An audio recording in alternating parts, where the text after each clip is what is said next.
चीन की चौधराहट को देखते हुए अब शक्तिशाली देशों ने एक प्लान बनाया है। अमेरिका, ब्रिटेन और ऑस्ट्रेलिया ने चीन का सामना करने के उद्देश्य से एक सुरक्षा साझेदारी की स्थापना की है। इस परियोजना के तहत तीनों देश मिलकर ऑस्ट्रेलिया में परमाणु ऊर्जा से चलने वाली पनडुब्बियों का निर्माण करेंगे।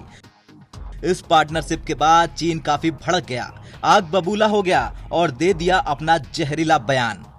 चीन के वाशिंगटन दूतावास के प्रवक्ता का कहना है कि कुछ देशों को शीत युद्ध वाली मानसिकता के साथ काम करना बंद कर देना चाहिए।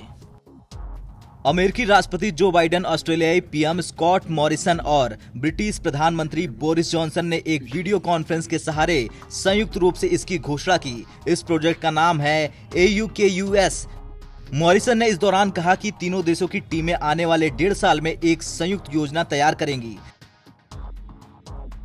इस योजना के तहत ऑस्ट्रेलिया की पनडुब्बी संचालित पनडुब्बी को असेंबल करने का काम किया जाएगा।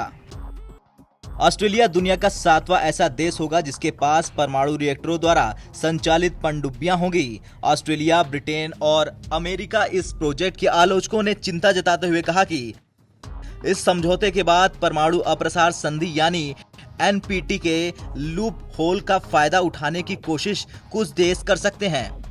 दरअसल NPT गैर परमाणु हथियार वाले देशों को परमाणु हथियार संचालित पनडुब्बियों का निर्माण करने की अनुमति देती है, लेकिन इससे किसी भी देश के लिए परमाणु हथियार बनाने की संभावना काफी बढ़ जाती है। NPT के लूप होल का फायदा उठाकर ऑस्ट्रेलिया परमाणु हथियार बना सकता है और अपनी सैन्य क्षमता में इजाफा कर सकता है। हालांकि ऑस्ट्रेलियाई प्रशासन ने लगातार इस बात को दोहराया है कि उनका परमाणु हथियारों की संख्या बढ़ाने को लेकर कोई इरादा नहीं है और वे NPT का ही पालन करेंगे।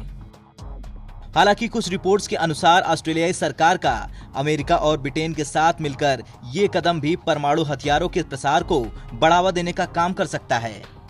Carnegie Endowment for International Peace में परमाणु नीति कार्यक्रमों के को चेयरमैन जेम्स ने इस मामले के बारे में बताते हुए कहा कि मेरी चिंता ये नहीं है कि ऑस्ट्रेलिया पनडुब्बी सामग्री का दुरुपयोग करेगा और लूप होल का फायदा उठाकर परमाणु हथियार बनाने की कोशिश करेगा। खैर, चीन की चौधराहट कम होने का नाम नहीं ले रही। यही कारण है कि चीन के खिलाफ अब ग्लोबल गोलबंदी हो गई है। लेकिन चीन तो वो देश है जो कभी सुधर ही नहीं सकता। एक दो नहीं, दर्जनों देशों की जमीन और समुद्री सीमा पर वो नजरें गड़ाए हुए है। तभी तो वो कभी किसी देश की वायु सीमा को लांघ देता है तो कभी वो किसी देश के समुद्री क्षेत्र में घुसपैठ करता है। ब्यूरो रिपोर्ट, भारत तक।